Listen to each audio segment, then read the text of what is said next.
절망의 나라에 행복한 젊은이들이라는 책이 있습니다. 아마 이 책은 일본이 1900년대로부터 경제 불황을 20년 동안 겪으면서 그것에 있었던 이 젊은이들의 어떤 모습, 현 주소가 도대체 무엇인가 대면하는 그런 어떤 내용들입니다. 그런데 한국 사람들이 이 책을 주목하는 이유 가운데 하나는 20년 동안의 불황 속에서 일본의 모습 속에는 앞으로 우리나라의 어떤 미래를 예측할 수가 있다라는 거예요. 일본이 겪었던 이런 모습들, 앞으로 우리나라에서도 어떤 모습으로 일어날까.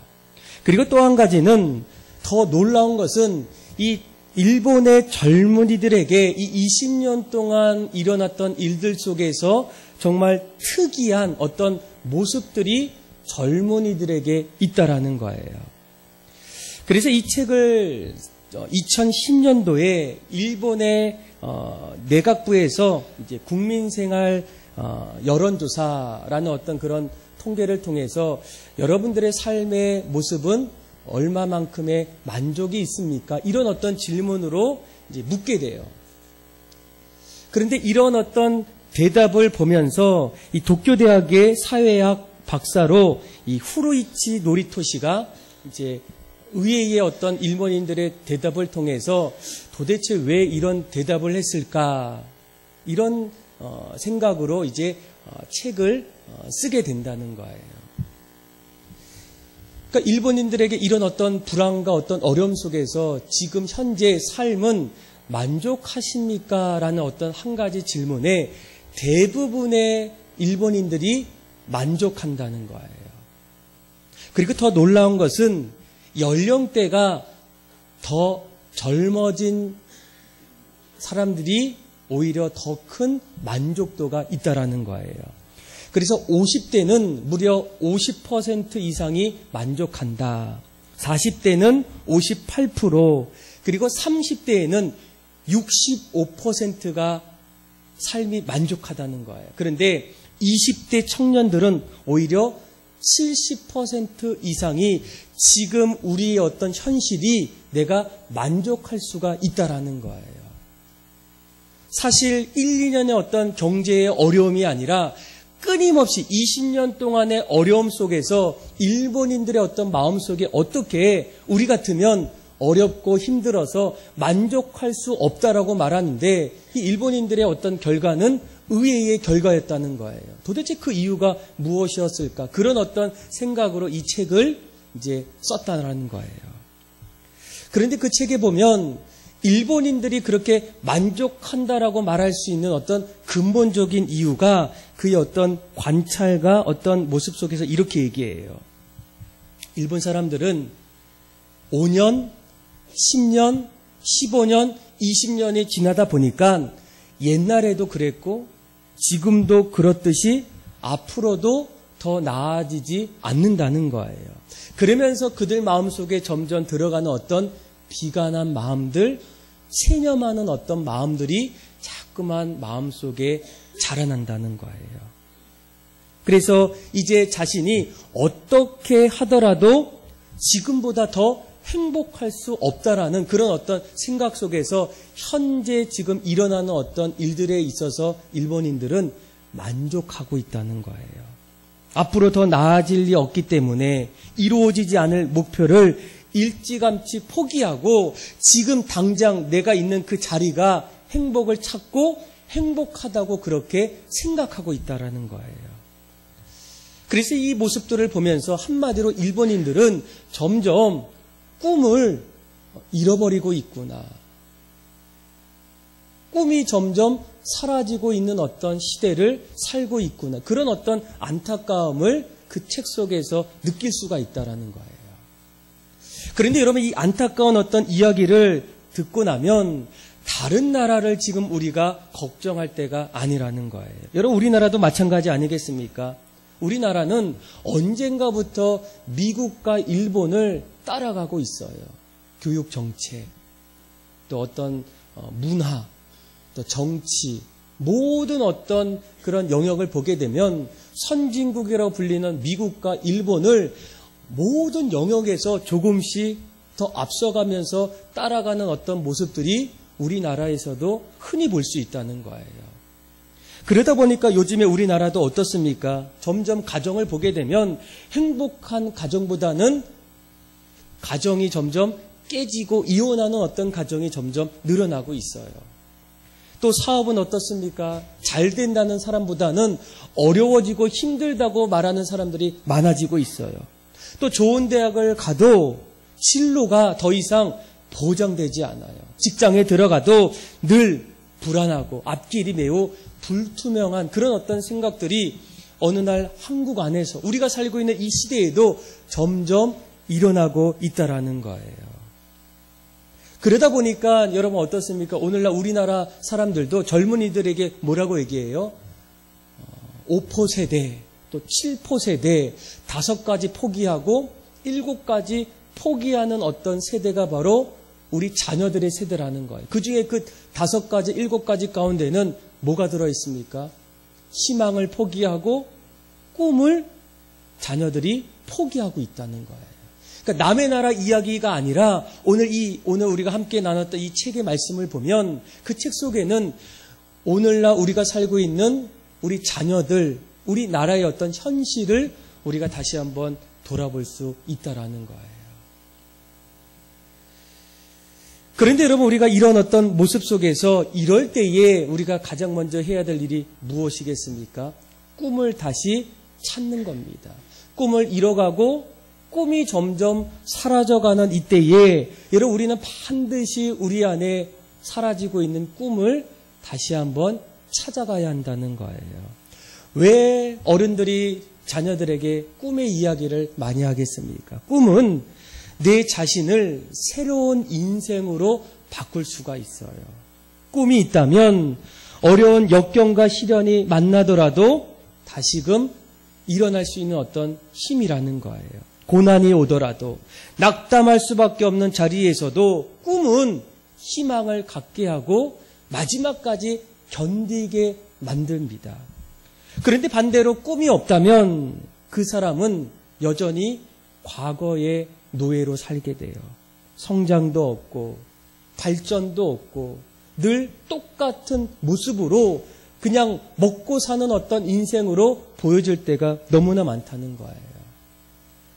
그래서 정말 꿈을 잃어가고 앞으로의 어떤 모습들이 일본처럼 안타깝고 또 어떻게 될까 불안한 어떤 모습 속에 우리가 반드시 다시금 살아나기 위해서 또 다시금 우리 어떤 인생을 새롭게 만들기 위해서는 반드시 우리 안에 어떤 꿈들을 점검하고 또 꿈이 없는 사람들에게는 어떻게 하면 꿈을 다시 찾을 수 있을까? 아마 우리 교회의 올해 표어가 무엇이겠습니까? 더 살아나는 거예요. 모두가 다 살아나는 인생으로 더욱더 새로운 인생으로 살기를 원할 때 도대체 그 인생을 위해서 무엇이 우리에게 필요할까? 많은 것이 있지만 그 중에 오늘 함께 나눌 것은 바로 꿈이라는 거예요. 꿈이 있을 때, 꿈을 내 마음에 품고 있을 때, 그래서 어떤 환경과 어떤 자리에서도 그 꿈을 잃어버리지 않았을 때 그 사람은 새로운 소망을 바라보며 살 수 있다라는 거예요. 그래서 어떻게 하면 여러분들 꿈을 다시 찾을 수 있을까? 또 그 꿈을 잃어버리지 않을 수 있을까? 여전히 그 꿈을 마음에 품고 살아갈 수 있는 어떤 방법은 무엇일까? 오늘 말씀을 통해서 그 비결을 함께 나누기를 원해요. 여러분 우리가 무엇보다도 정말 꿈을 꾸고 꿈을 품고 또 꿈을 가지고 살아가기 위해서는 우리가 신앙인으로서 믿음의 사람으로서 가장 먼저 해야 될 일은 바로 하나님 앞에 기도하는 일입니다.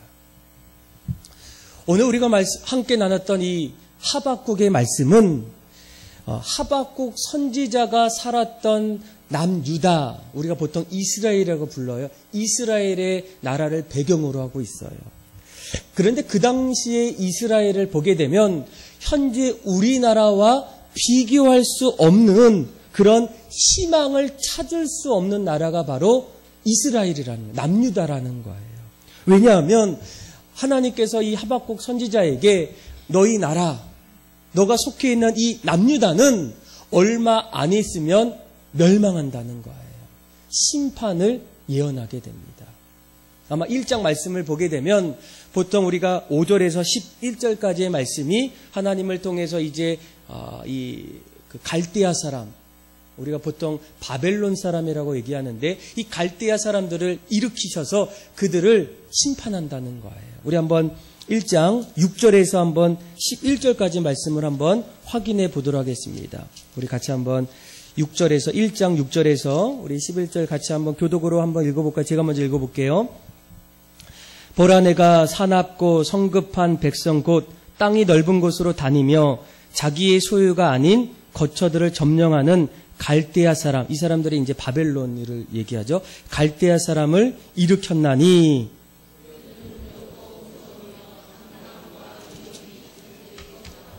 그들의 군마는 표범보다 빠르고 저녁 이리보다 사나우며 그들의 마병은 먼 곳에서부터 빨리 달려오는 마병이라 마치 먹이를 움키려 하는 독수리의 나름과 같으니라.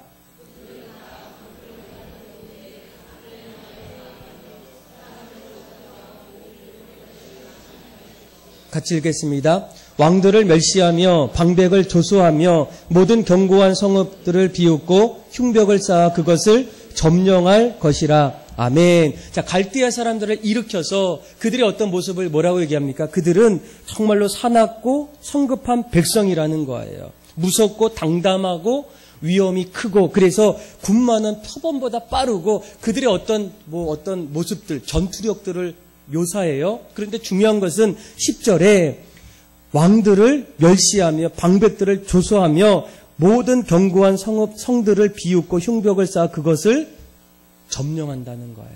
얼마 안 있으면 이스라엘은 다 이제 끝난다는 거예요. 나라가 얼마 안 있으면 없어지고 소위 우리가 말하는 어떤 망했다. 아무것도 이제 우리에게 건질 것이 없다.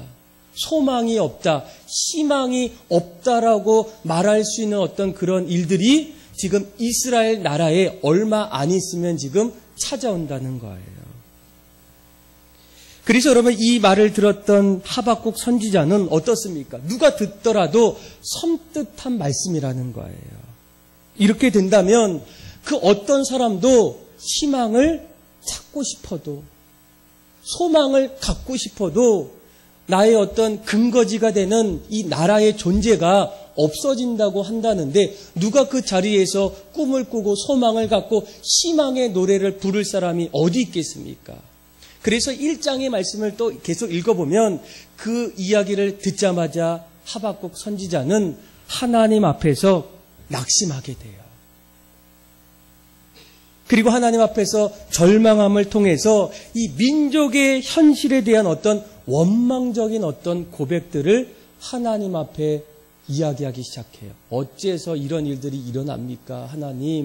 하나님께서 이 나라를 선택하셨는데 우리는 선민인데 하나님께서 어떻게 이 나라를 멸시할 수 있겠습니까? 왜 이 남의 나라, 이 바벨론, 갈대아 사람들을 그들이 오히려 죄가 많은데 그들을 사용하셔서 우리를 어떻게 없애실 수가 있겠습니까? 저는 도저히 이해할 수가 없습니다.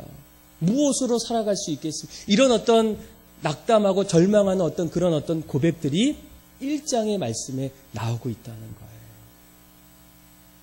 그런데 놀라운 것은 여러분 우리가 보통 이런 어려움과 낙심하고 희망을 볼 수 없는 그때에 여러분들 주로 어떻게 하십니까? 많은 분들이 포기할 때가 많아요.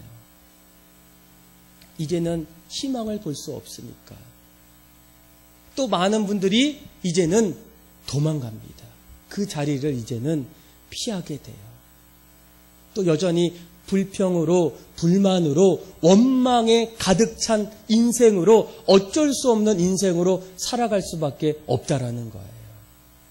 그런데 여러분 놀라운 것은 이런 하박국 선지자의 어떤 그런 모습들이 2장부터 3장 말씀을 이제 하나하나 읽어보면 놀랍게 그의 어떤 모습들이 달라지는 것을 보게 돼요.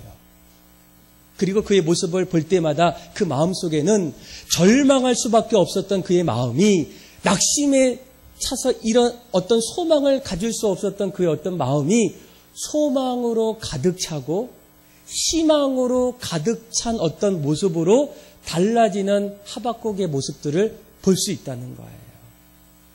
자, 2절 말씀을 한번 3장 2절의 말씀 한번 보세요. 그동안은 막 어찌하여 어떻게 이럴 수 있습니까? 원망하고 불평하고 낙심했던 그의 어떤 고백이 3장 2절에는 바뀌는 것을 보게 돼요. 자, 그래야 같이 한번 읽어볼까요? 시작. 여호와여 소문을 듣고 놀랐나이다. 여호와여 주는 주의 일을 이 수년 내에 부응하게 하옵소서. 이 수년 내에 나타내시옵소서. 진노 중에라도 긍휼을 잊지 마옵소서. 아멘. 자, 2절 말씀을 잘 보시면 그의 어떤 모습에는 뭐가 있어요? 희망이 보여요. 하나님 우리에게 다시금 희망을 부어주십시오.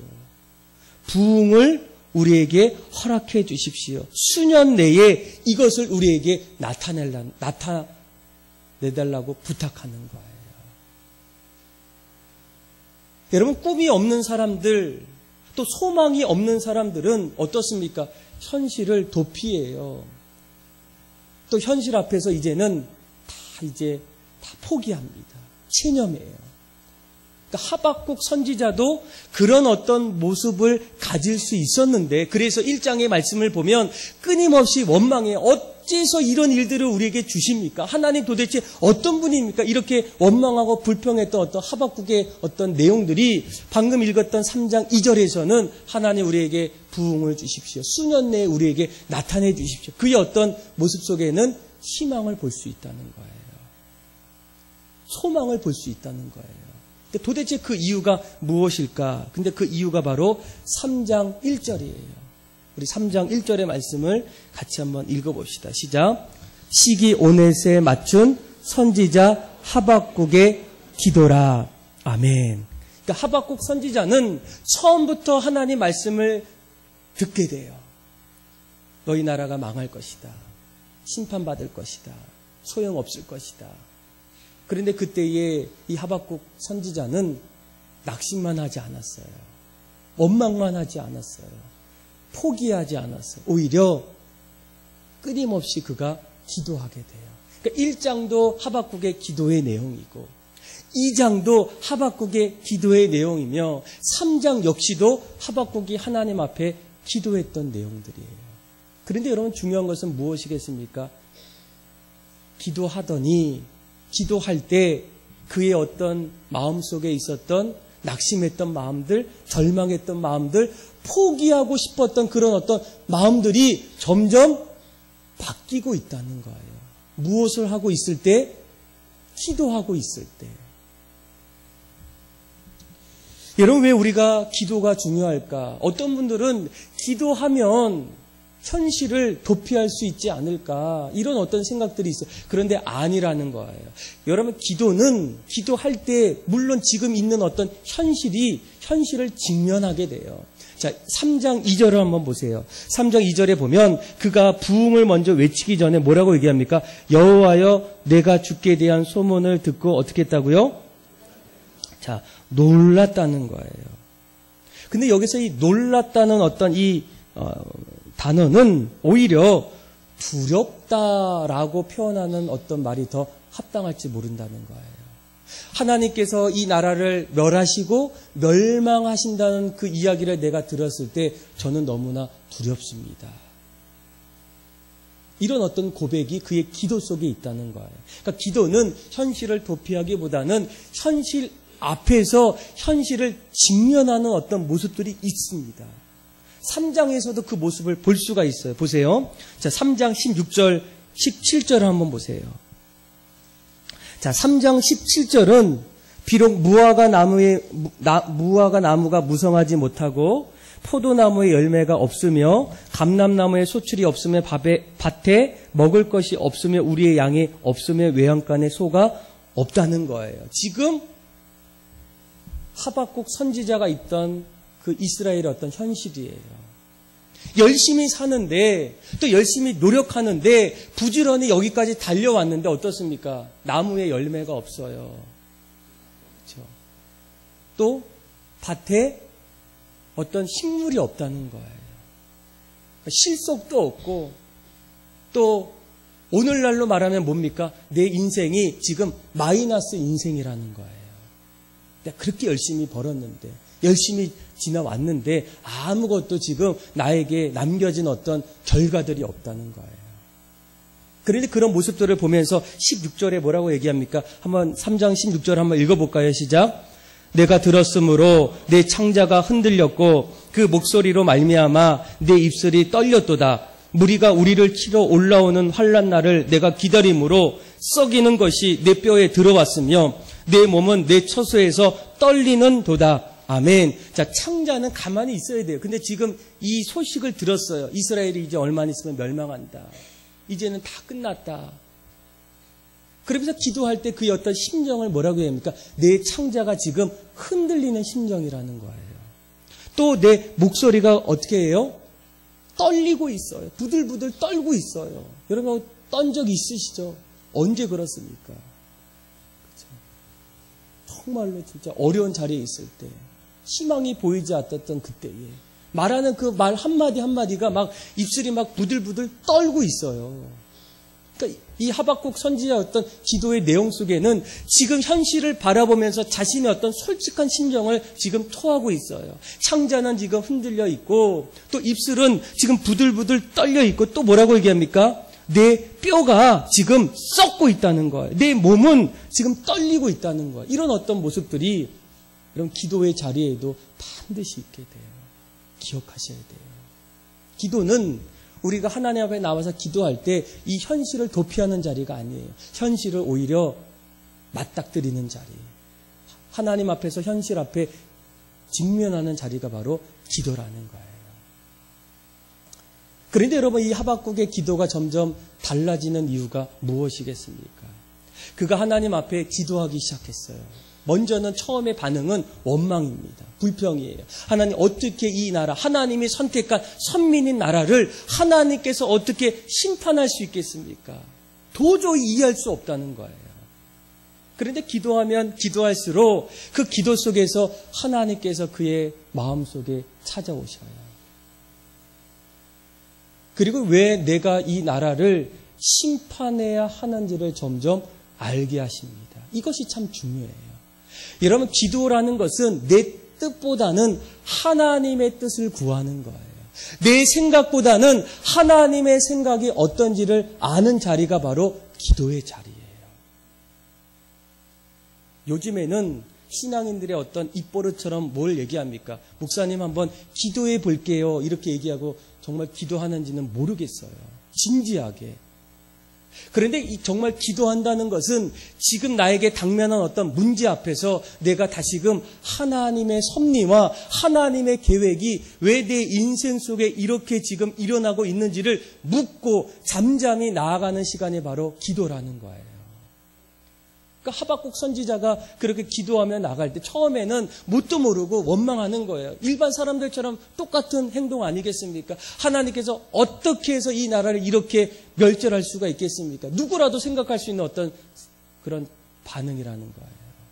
그런데 하박국이 기도하고 또 무릎 꿇고 하나님 앞에 나아가며 기도하며 기도할 때 하나님께서 왜 이스라엘을 이렇게 하시는지를 점점 알기 시작해요. 하박국은 하나님의 공의와 하나님의 의로우신 그 하나님을 보게 돼요. 하나님은 지금까지 끊임없이 선지자를 보내주셨고 왕을 보내주셨고 또 족장들 또 제사장들을 보내주셨음에도 불구하고 왜 그들을 보내주십니까? 다시 돌아오라는 거예요. 그런데 이스라엘 백성들이 그 말을 듣지 않습니다. 여러분 가정에서 부모님들이 자녀들을 어떻게 기릅니까? 사랑으로 길러요. 그래서 어떻게 합니까? 잘 못하더라도 실수하더라도 또 잘못하더라도 다 사랑으로 감싸줘요.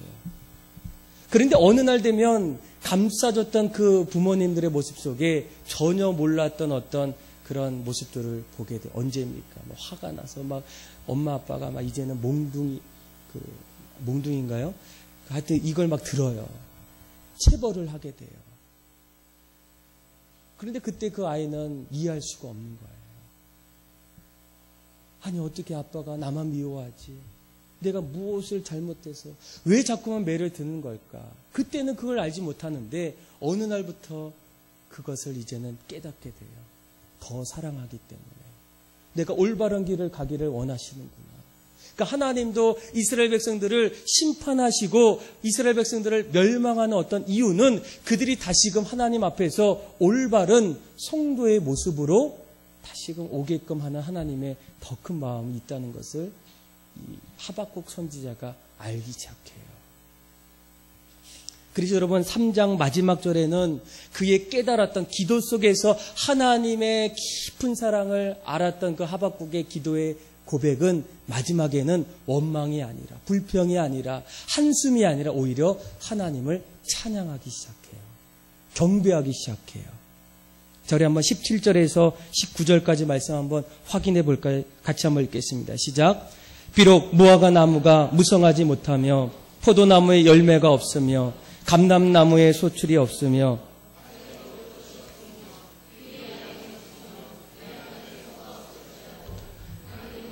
말미암아 즐거워하며 나의 구원의 하나님으로 말미암아 기뻐하리로다.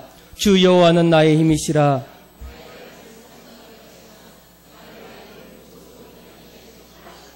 이 노래는 지휘하는 사람들을 위하여 내 수금에 맞춘 것이니라. 아멘. 자, 방금 읽었던 말씀의 마지막 결론은 뭐예요? 하박국의 마지막 기도의 마무리는 뭡니까? 하나님을 찬양하는 거예요. 지금 당장 얼마 안 있으면 이 나라가 없어지는데 그의 고백은 소망이 있습니다. 희망이 있어요. 지금 당장만 보는 것이 아니라 하나님이 지금 이런 일들을 통하여 앞으로 이 나라에 있게 될 희망의 모습들을 그가 확신하기 시작해요. 지금 당장 징계로 우리에게 다가오시지만 이 징계는 징계로 끝나는 것이 아니라 다시금 우리를 새로운 신앙인으로서 하나님이 원하시는 사람으로서 만들고자 하시는 하나님의 놀라운 계획이 그 안에 있다는 어떤 확신을 깨달은 거예요. 언제 깨달았을까요? 기도할 때. 기도하지 않으면 우리가 아무리 옆에서 얘기해도 들리지가 않아요. 이해가 되지 않아요.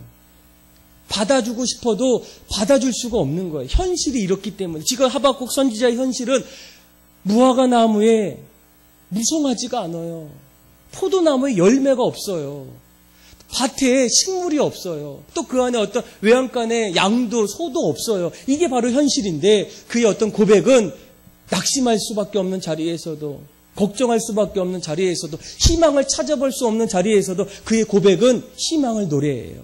나는 여호와로 인하여 기뻐하고 구원의 하나님으로 인하여 즐거워한다는 거예요. 무엇 때문에 그가 알게 됩니까? 기도를 통해서 하나님의 놀라운 계획을 알게 된다는 거예요. 여러분, 우리가 가정도 늘 좋은 소리보다는 또 좋은 소리가 아닌 소리가 들릴 때가 있어요. 직장에서도 그래요.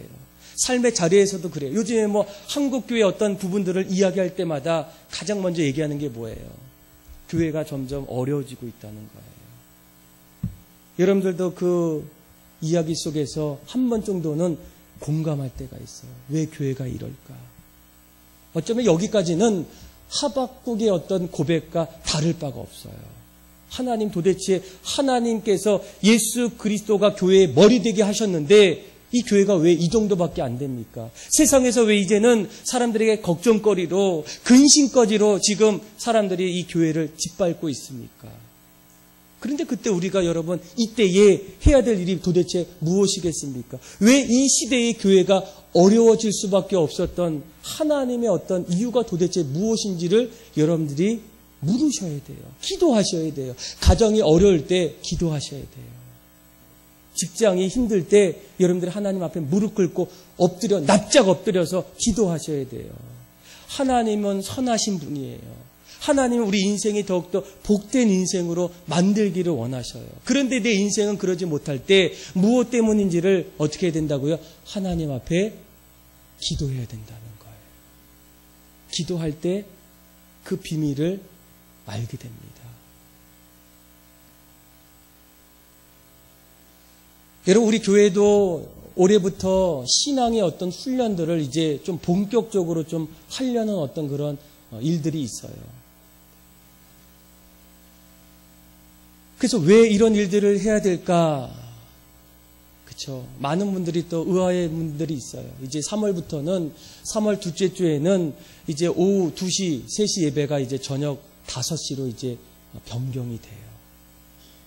그리고 목장도 다 이제 바뀌게 돼요. 또 목장이 끝나면 5시 전까지 또 훈련들이 있어요. 왜 이런 일들이 있을까? 어떤 분들은 좀 걱정하거나 될까? 이렇게 얘기하는 분들이 있어요. 여러분, 이렇게 바꾼 이유 중에 가장 큰 이유가 무엇이겠습니까?